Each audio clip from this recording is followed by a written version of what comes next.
നമുക്കറിയുന്ന പോലെ നമ്മുടെ കേരളത്തിൽ എവിടെ തിരിഞ്ഞാലും വളരെ മനോഹരമായ സ്ഥലങ്ങളും കാര്യങ്ങളും ഒക്കെ തന്നെയാണല്ലേ. പക്ഷേ എങ്കിലും നമ്മൾ മലയാളികൾക്ക് ഈ വയനാടിനോടും മൂന്നാറിനൊക്കെ ഒരു പ്രത്യേക സ്നേഹം. ഒരു ചെറിയൊരു 2 ദിവസം അവധി കിട്ടിയാൽ തന്നെ എങ്ങോട്ട് പോകാമെന്ന് ചിന്തിക്കുമ്പം ആദ്യം മനസ്സിൽ വരുന്ന 2 പേര്, ഒന്ന് വയനാടും ഒന്ന് മൂന്നാറും ഒക്കെ ആയിരിക്കും. പക്ഷേ ഈ ചൂരൽമല മുണ്ടക്കൈ ദുരന്തത്തിന് പിന്നാലെ വയനാട് ഒരു മൊത്തത്തിൽ ആ ഭൂപ്രകൃതിയൊക്കെ ഒന്ന് മാറിക്കിടക്കുമായിരുന്നു.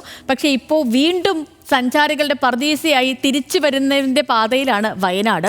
വിനോദസഞ്ചാര കേന്ദ്രങ്ങളൊക്കെ പൂർണ്ണമായും തുറന്ന് പ്രവർത്തനം ആരംഭിച്ചതോടെ കാടും മലയും വെള്ളച്ചാട്ടവും ഒക്കെ കാണാനായി ഒരുപാട് പേര് വീണ്ടും വയനാട്ടിലേക്ക് എത്തുന്നുണ്ട്.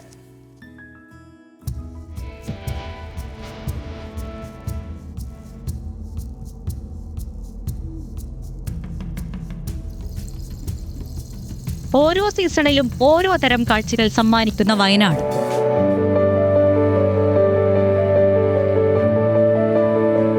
മഴ മാറി മാനം തെളിഞ്ഞു. മലനിരകളും കാട്ടരുവികളും മാടി വിളിക്കുകയാണ്.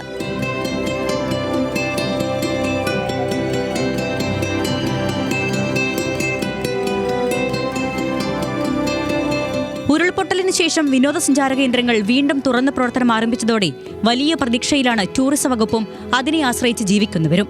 വിവിധ പദ്ധതികൾ രൂപീകരിച്ച് എല്ലാ സഹായങ്ങളോടും കൂടെ DTPCയും ഒപ്പമുണ്ട്. കേവലം DTPCയുടെ കീഴിലുള്ള സ്ഥാപനങ്ങളോ ടൂറിസം വകുപ്പിൻ്റെ സ്ഥാപനങ്ങൾ മാത്രമല്ല, എല്ലാ സെൻറ്റേഴ്സിനെയും കണക്ട് ചെയ്തുകൊണ്ട് ഇപ്പോൾ ഇക്കോ ടൂറിസത്തിൻ്റെ ഭാഗമായിട്ടും ഫോറസ്റ്റ് ഡിപ്പാർട്ട്മെൻറ്റിൻ്റെ ഭാഗമായിട്ടും ഹൈഡൽ ടൂറിസത്തിൻ്റെ ഭാഗമായിട്ടും എല്ലാവരെയും കോർത്തിണക്കിക്കൊണ്ടുള്ള ഒരു വലിയ പദ്ധതി തന്നെയാണ് വയനാട്ടിൽ നമ്മൾ കൊണ്ടുവരുന്നത്. മീൻമുട്ടി, സൂചിപ്പാറ വെള്ളച്ചാട്ടങ്ങളും അതിനോട് ചേർന്നുള്ള പ്രദേശങ്ങളും സഞ്ചാരികൾക്ക് കാഴ്ചയുടെ മറ്റൊരു ലോകമാണ് തുറന്നു കൊടുക്കുക.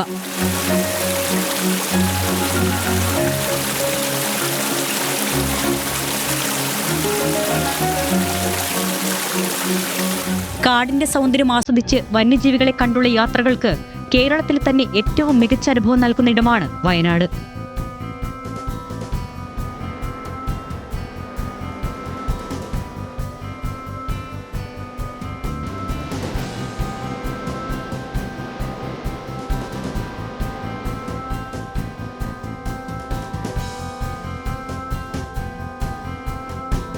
ചെമ്പ്രമുടി, മീൻമുട്ടി വെള്ളച്ചാട്ടം, സൂചിപ്പാറ വെള്ളച്ചാട്ടം, ചെതലയം, പക്ഷിപാതാളം, ബാണാസുരസാഗർ, എടയ്ക്കൽ ഗുഹ, കുറുവാ ദ്വീപ്, പൂക്കോട് തടാകം, എണ്ണൂര് എന്നിങ്ങനെ കാഴ്ചകളുടെ കലവറയിലേക്ക് സ്വാഗതം. പച്ചപുതിച്ച തേയിലത്തോട്ടങ്ങളും കോടമഞ്ഞ് പുതഞ്ഞുകിടക്കുന്ന താഴ്വാരങ്ങളും സഞ്ചാരികളെ വയനാട്ടിലേക്ക് മാടി വിളിക്കുകയാണ്.